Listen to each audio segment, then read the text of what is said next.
नमस्कार CSK news में आप सभी दोस्तों का एक बार फिर से बहुत बहुत स्वागत है। दोस्तों आज दिन भर की जो फटाफट ब्रेकिंग न्यूज़ निकल के आ रही है एक एक करके जानेंगे। दोस्तों पहली बड़ी अपडेट निकल के आ रही है, आपको बता दें देश भर में कोविड-19 का टूटा रिकॉर्ड, कोरोना भयंकर बेकाबू हो चुका है। इस बीच अगली बड़ी खबर में आपको बताएंगे कोरोना बेकाबू के बीच सीएम योगी आदित्यनाथ का ताबड़तोड़ बड़ा फैसला, पूरे प्रदेश में रात्रि कर्फ्यू लागू, शनिवार को लॉकडाउन का ऐलान कर दिया गया। जी हाँ, सीएम योगी का बड़ा फैसला, पूरे प्रदेश में रात्रि कर्फ्यू और लागू लॉकडाउन का ऐलान कर दिया गया। इसके बारे में आपको बताएंगे। इस बीच दूसरी बड़ी अपडेट निकल के आ रही है। दोस्तों फिलहाल कोरोना के बाद पश्चिम बंगाल में प्रधानमंत्री नरेंद्र मोदी की रैलियों को लेकर भी सीमित कर दिया गया है। बंगाल में ममता बनर्जी की हवा खराब हो चुकी है।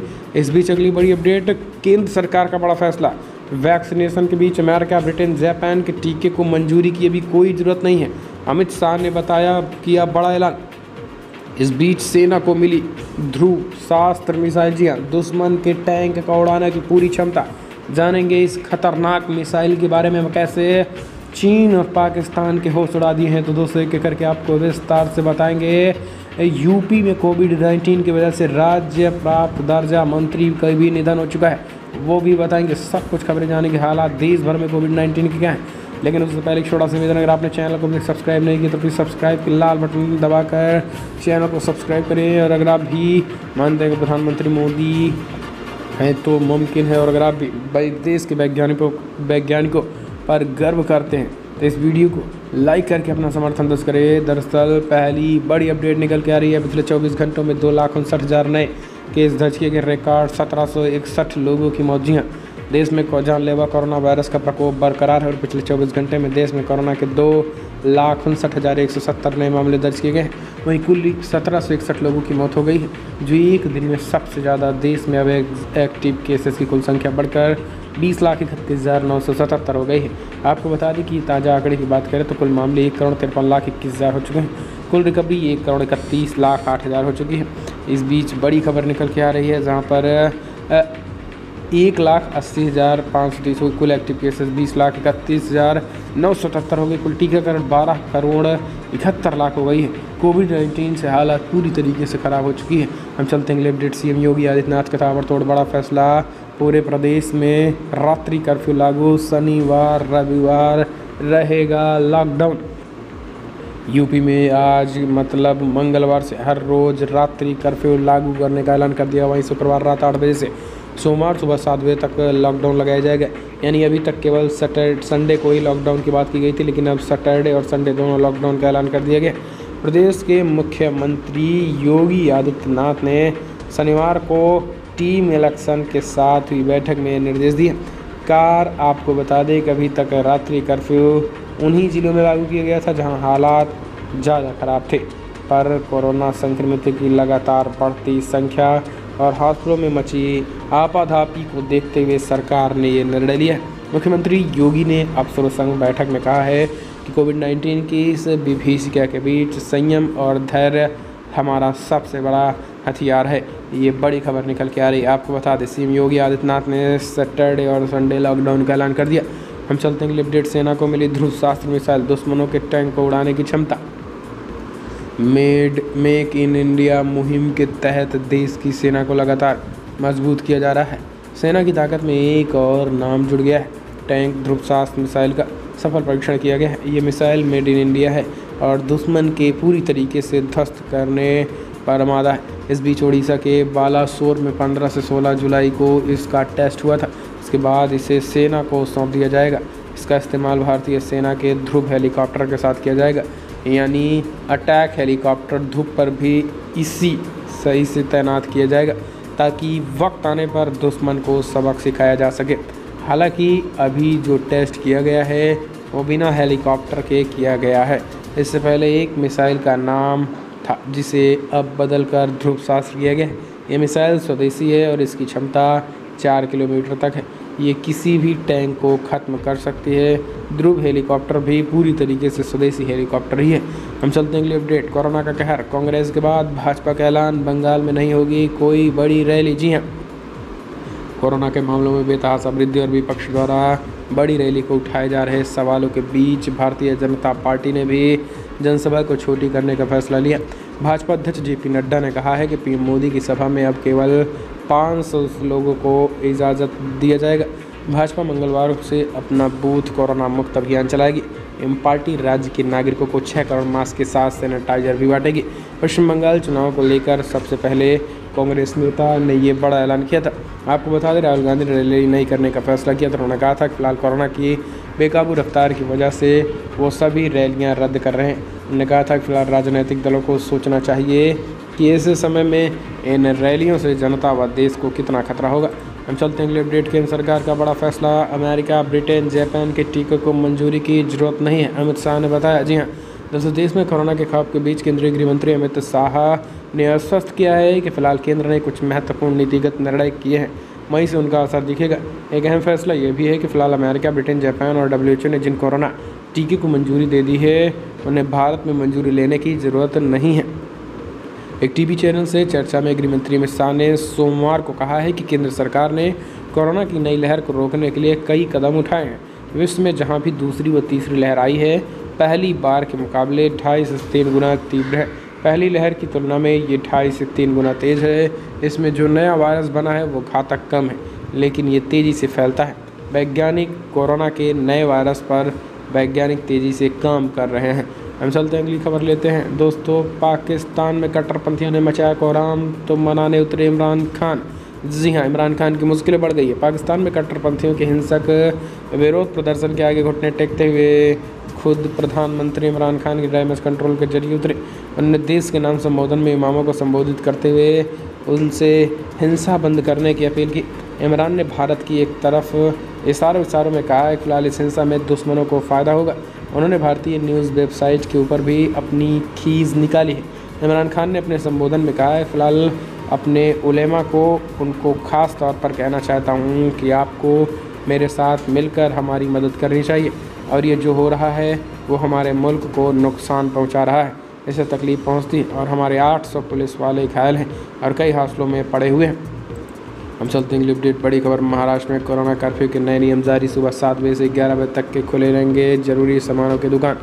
महाराष्ट्र में कोरोना के बढ़ते संक्रमण के बीच राज्य सरकार जारी प्रतिबंधों के तहत नया आदेश जारी कर दिया है। MBA सरकार द्वारा मंगलवार को जारी आदेश में कहा गया है कि फिलहाल सभी ग्रॉसरी, वेजिटेबल्स और फल की दुकानें सुबह 7 से 11 बजे तक खुली रहेंगी।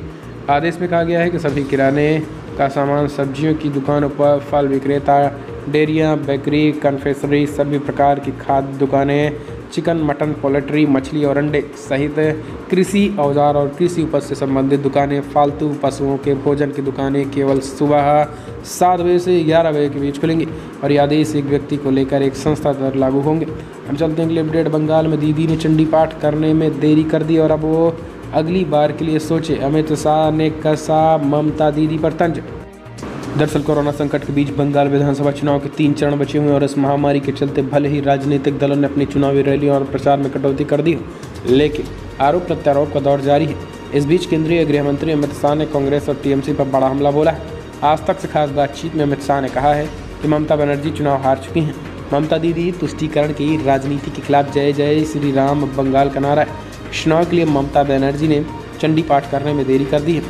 अब वो अगली बार के लिए सोचे।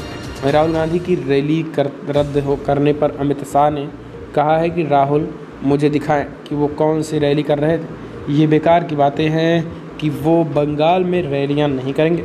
कोरोना पर अमित शाह ने कहा है कि फिलहाल महामारी से लड़ने के लिए हर राज्य को अपने यहाँ की स्थिति के हिसाब से खुद निर्णय लेने होंगे और केंद्र सरकार उसकी पूरी मदद करेगी। उन्होंने कहा है कि राज्यों के साथ कोई भेदभाव नहीं हो रहा है और ये महामारी में राजनीति कर रहे हैं और हम सभी आवश्यक ऑक्सीजन, रेमडेसिविर आदि प्रदान कर रहे हैं। 2-3 दिनों के लिए ऑक्सीजन की थोड़ी कमी थी, लेकिन हमने सब कुछ व्यवस्थित कर लिया है। बेड्स की व्यवस्था की जा रही है।